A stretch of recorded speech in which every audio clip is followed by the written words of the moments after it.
بسم اللہ الرحمن الرحیم۔ السلام علیکم، آپ دیکھ رہے ہیں میرا یوٹیوب چینل۔ اب تک آپ نے میری چینل کو سبسکرائب نہیں کیا تو پلیز سبسکرائب کر دیں، بیل آئکن کو پریس کر دیں تاکہ میری آنے والی ہر نئی ویڈیو آپ کو سب سے پہلے موصول ہو سکے۔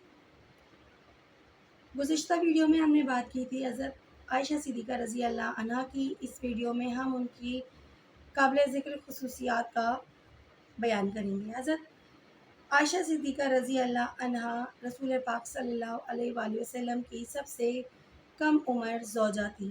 ازواج مطہرات میں صرف انہی کو یہ شرف حاصل ہے کہ وہ صغر سنی یعنی قریباً 9-10 سال کی عمر میں رسول اکرم صلی اللہ علیہ وسلم کی صحبت، رفاقت اور تعلیم و تربیت سے مستفید ہوتی رہیں۔ اسی طرح چند اور سعادتیں بھی تنہا انہی کے حصے میں آئیں جن کا وہ خود اللہ تعالیٰ کے شکر کے ساتھ ذکر فرمایا کرتی تھی۔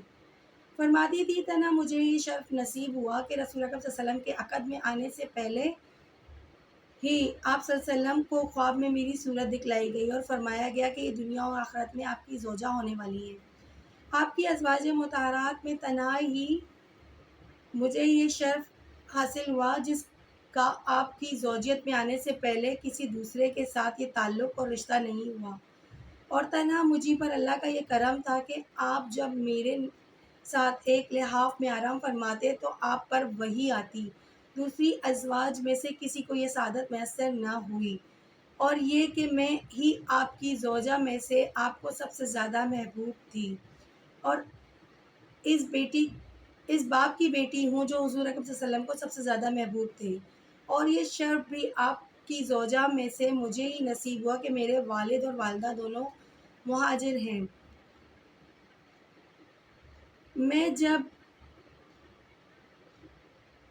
اور یہ کہ بعض منافقین کی سازش کے نتیجے میں جب مجھ پر ایک گندی تہمت لگائی گئی تو اللہ تعالیٰ نے میری برآت کے لیے یعنی عزت کے لیے قرآنی آیت نازل فرمائی جس کی قیامت تک اہل ایمان تلاوت کرتے رہیں گے، اور ان آیات میں مجھے نبی پاک طیب کی پاک بیوی طیبہ فرمایا گیا۔ نیز اس سلسلے کی آخری آیت میں فرما کر میرے لیے مغفرت اور رزق کریم کا وعدہ فرمایا گیا ہے۔ آپ کی زندگی کا آخری پورا ایک ہفتہ میرے ہی گھر میں میرے ساتھ قیام فرماتے ہوئے گزرا۔ اسی سلسلے میں یہ بھی فرماتی ہیں حیات مبارکہ کا آخری دن میری باری کا دن تھا۔ اللہ تعالیٰ کا خاص کرم مجھ پر یہ ہوا کہ اس آخری دن میرا آپ کے آب دہن کے ساتھ آپ کے شکم میں گیا، اور آخری لمحات میں آپ کو اپنے سینے سے لگائے بیٹھی تھی، اور جس وقت بہت پہ خداوندی روح مبارک نے جسد اطہر سے مفارقت اختیار کی اس وقت آپ صلی اللہ علیہ وسلم کے پاس ہی موجود تھی، یا موت کا فرشتہ۔ اور آخری بات یہ کہ میرا ہی گھر قیامت تک آپ کی آخری آرام گاہ بنا، یعنی اسی میں آپ کی تدفین ہوئی۔ حضرت ابو اشعری رضی اللہ عنہ سے روایت ہے، رسول اکرم صلی اللہ علیہ وسلم نے فرمایا مردوں میں تو بہت سے لوگ درجہ کمال کو پہنچے، مگر عورتوں میں صرف مریم بنت عمران اور فرعون کی بیوی آسیہ ہی کامل ہوئی، اور عائشہ کی فضیلت تمام عورتوں پر ایسی ہے جیسے تمام خانوں میں سرید افضل و اعلیٰ ہے۔ صحیح بخاری و صحیح مسلم۔ حضرت عائشہ صدیقہ رضی اللہ عنہ روایت کرتی ہیں، انہوں نے بیان کیا مجھ سے رسول اکرم صلی اللہ علیہ وسلم نے فرمایا تم مجھے دکھائی گئی خواب میں 3 رات فرشتے ریشمی کپڑے کے ایک ٹکڑے میں تمہیں لے کر آتے اور مجھ سے کہتے کہ یہ آپ کی بیوی ہے، تو میں نے تمہارے چہرے سے کپڑا ہٹایا تو دیکھا کہ وہ تم ہو، تو میں نے دل میں کہا اگر یہ اللہ کی طرف سے ہے تو وہی اس کو پورا فرمائے گا۔ صحیح بخاری اور صحیح مسلم۔ حضرت عائشہ صدیقہ رضی اللہ عنہا روایت کرتی ہیں، بیان فرماتی ہیں کہ حضور اکرم صلی اللہ علیہ وسلم نے ارشاد فرمایا اے عائشہ یہ جبریل ہیں جو تم کو سلام کہلوا رہے ہیں، تو میں نے عرض کی ان پر بھی سلام ہو اور اللہ کی رحمت۔ آگے حضرت عائشہ نے فرمایا حضور وہ دیکھتے تھے جو ہم نہیں دیکھتے۔ صحیح بخاری اور صحیح مسلم۔ حضرت عائشہ صدیقہ رضی اللہ عنہ سے روایت ہے، وہ بیان کرتی ہیں رسول اکرم صلی اللہ علیہ وسلم کے اصحاب خصوصیت سے میری باری ہی کے دن ہدیہ بھیجنے کا اہتمام کیا کرتے تھے۔ وہ اپنے اس عمل سے رسول اکرم صلی اللہ علیہ وسلم کی خوشنودی چاہتے تھے، اور یہ صورتحال تھی کہ آپ کے ازواج مطہرات کے 2 گروہ تھے، ایک گروہ میں عائشہ، حفصہ، صفیہ اور سودا تھیں، اور دوسرے گروہ میں ام سلمہ اور باقی ازواج مطہرات۔ ام سلمہ کی گروہ والیوں نے ام سلمہ سے بات کی اور ان سے کہا کہ رسول اللہ صلی اللہ علیہ وسلم سے تم کہو کہ آپ اپنے اصحاب سے فرما دیں کہ اگر کوئی آپ کے لیے ہدیہ بھیجنا چاہے تو آپ جہاں بھی ہوں، یعنی جس ازواج میں سے کسی کے ہاں بھی مقیم ہو تو وہ وہیں آپ کو ہدیہ بھیجے۔ چنانچہ سلمہ نے آپ سے یہی عرض کی۔ آپ نے فرمایا تم مجھے عائشہ کے بارے میں ایذا نہ دو، یہ عائشہ ہی کی خصوصیت ہے کہ انہی کے لحاف میں مجھ پر وحی نازل ہوتی ہے۔ سلمہ نے عرض کی، ہے اللہ کے رسول، میں اللہ کے حضور میں آپ کو اذیت دینے کے بارے میں سوچ بھی نہیں کر سکتی اور توبہ کرتی ہوں۔ پھر سلمہ کی گروہ والی ازواج مطہرات نے آپ کی صاحبزادی حضرت فاطمہ کو اسی غرض سے آپ کے پاس بھیجا، چنانچہ انہوں نے بھی حضور سے وہی عرض کیا تو آپ نے فرمایا، اے بیٹا، کیا تم اس سے محبت نہیں کرو گی جس سے مجھے محبت ہو؟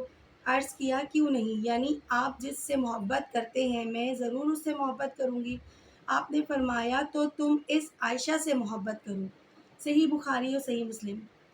حضرت ابو موسیٰ اشعری سے روایت ہے، فرمایا جب کبھی ہم لوگوں یعنی رسول اللہ صلی اللہ علیہ وسلم کے اصحاب کو کسی بات اور کسی مسئلے میں اشتباہ ہو تو ہم ام المومنین حضرت عائشہ سے پوچھا کرتے تھے تو ان کے پاس اس بارے میں علم پایا ہم نے۔ جامع ترمذی۔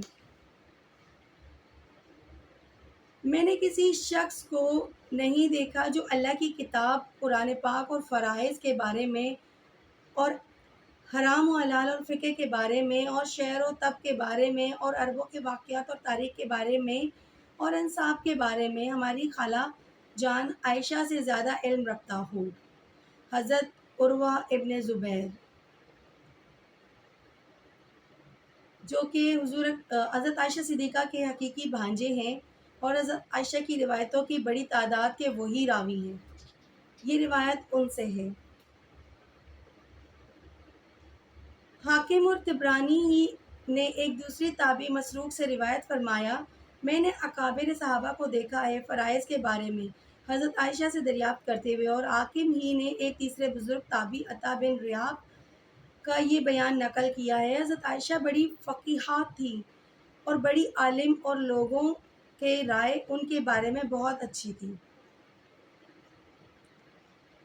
اللہ تعالیٰ نے ان کو خطابت کا بھی کمال عطا فرمایا تھا۔ طبرانی نے حضرت معاویہ کا یہ بیان نقل فرمایا ہے، خدا کی قسم میں نے کوئی خطیب نہیں دیکھا جو فصاحت و بلاغت اور فطانت میں حضرت عائشہ سے فائق ہو، یعنی وہ خداداد کمالات تھے جن کی وجہ سے وہ رسول اکرم صلی اللہ علیہ وسلم کی تمام ازواج مطہرات میں آپ صلی اللہ علیہ وسلم کو سب سے زیادہ محبوب تھیں۔